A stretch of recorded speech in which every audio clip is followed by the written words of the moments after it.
All right, everybody. Thanks for coming. We're going to start in a few minutes here. Just waiting for everybody to join, and and then we'll get started.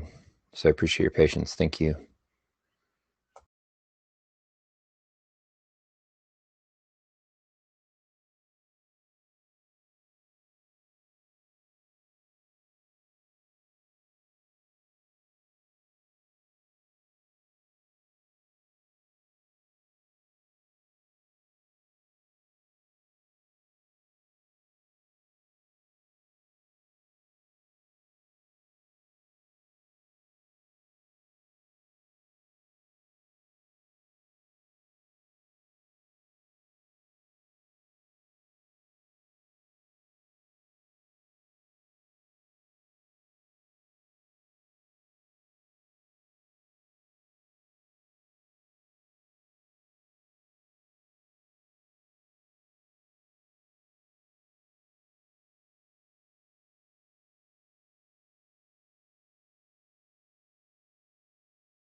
All right, everybody. We're going to get started here.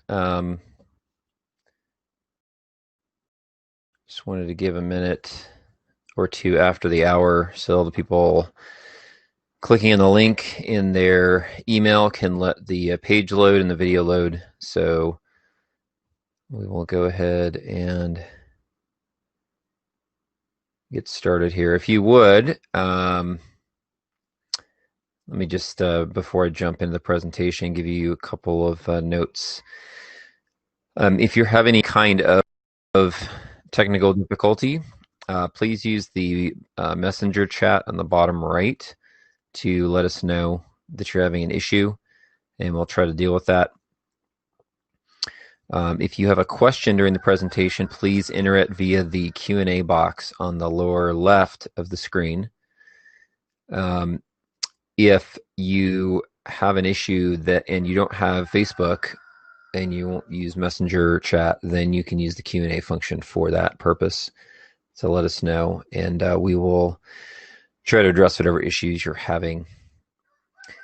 If for some reason the video freezes during the presentation, the best thing to do is just to refresh the page and let it reload, and it should pick up the live stream from there.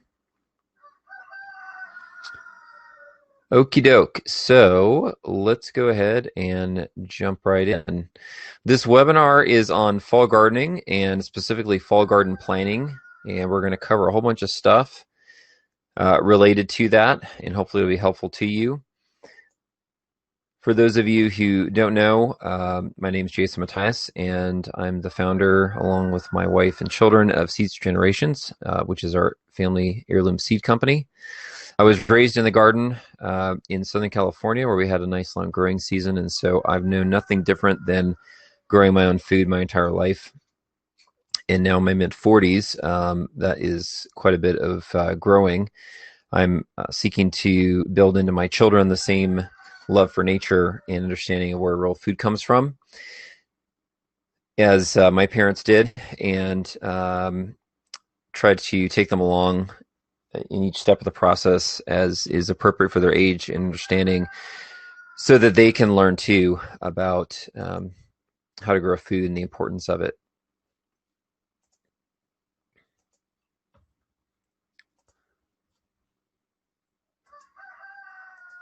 And by the way, if you hear any animal noises in the background, like that rooster, I apologize, but we do live on a farm.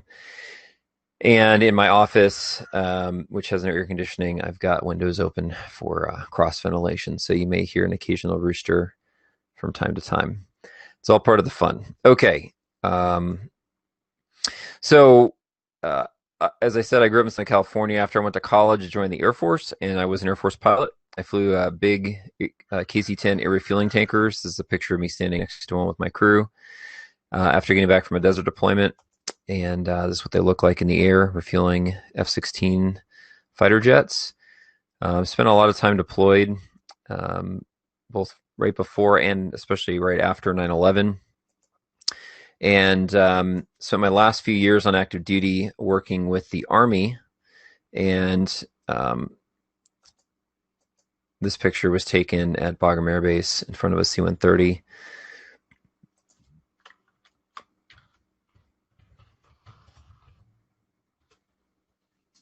And I was about to go out to do a forward operating base support mission.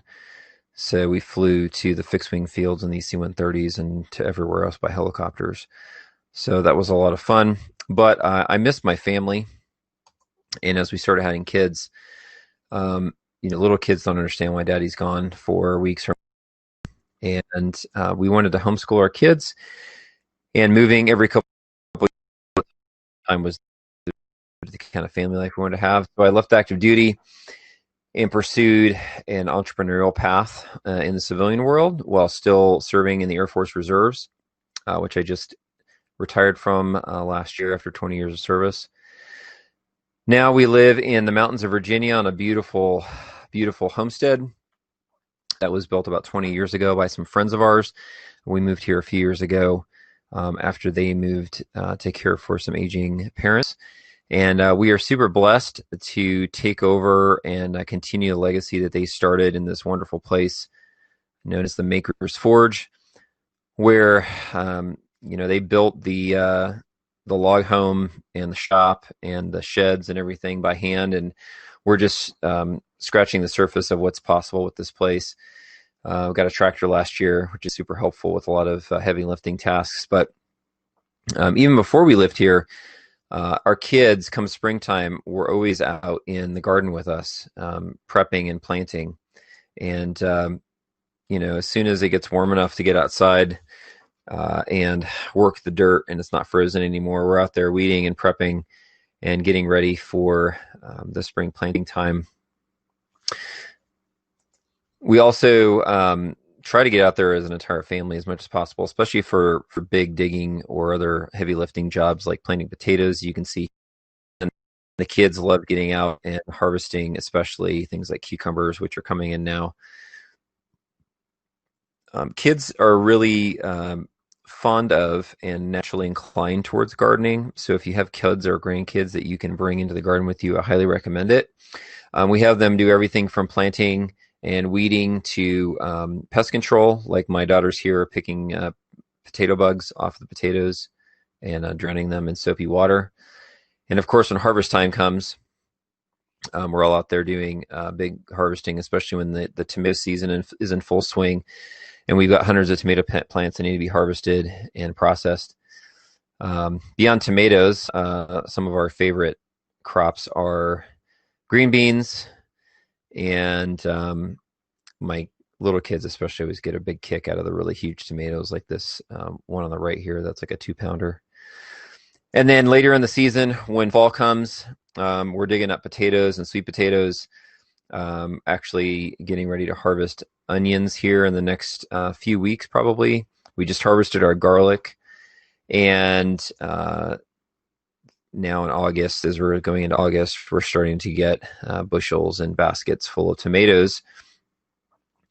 And since we grow dozens of varieties for seed propagation, it can be a rather difficult task to keep them all organized and straight. But with the help of my family, we do a pretty good job trying to keep things organized. And of course, winter squash will be coming in before you know it. All in all, we enjoy each season of the year, whether it's springtime prep or late summer harvest or fall crops, as we're going to talk about today. We're very blessed to call this beautiful place home. So my wife Shannon and our 7 children are very appreciative to you of your growing more of your own food, and in particular joining me for this presentation today and for considering our company as a source for seeds for your gardening. So let's get started with an overview. These are the things we're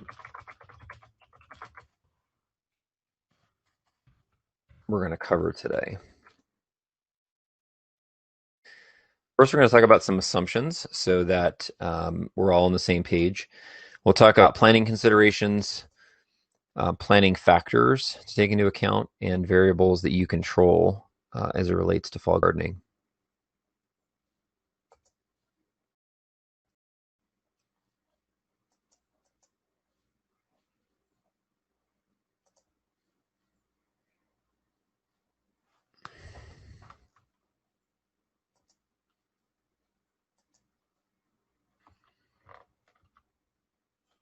And I'm getting some information that we have problems with some people seeing the presentation.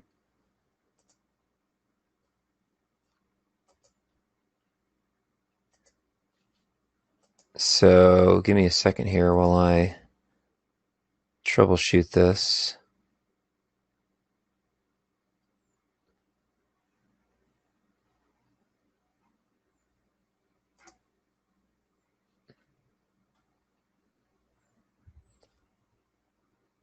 I'm double checking to make sure that the video is actually playing on the page.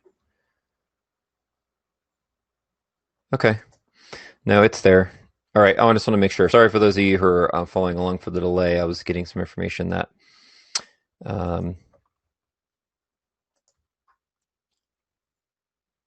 it wasn't displaying, so I want to make sure before we got any further.